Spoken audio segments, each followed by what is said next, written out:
Assalamu alaikum, kama mnavyoona leo nitapika mchele wa vitunguu tuseme, kama hivyo ingredients zetu ndo kama hizo. Waeka spice zenye wataka, waeka magi ambayo ni roiko kama hivyo, wazikoroga vizuri, waacha ziturn gold kama hivyo ambayo waona, wazipa muda usiwe na haraka, uache viive kama hivyo mnavyoona. Alafu mchele wako ule ambao ulikuwa umeusoak wauweka kwenye sufuria yako kama hivyo.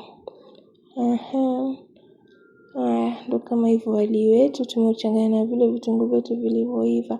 Hivyo ndivyo ulivyotokelezea.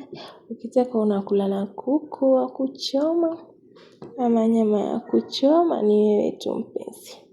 Tamu tena tamu sana. Jaribu hii recipe jamani, ndo kama hivyo jamani. Hauna mambo mengi, vitu kidogo tu kama hivyo, hoho, vitunguu na carrots. Bye.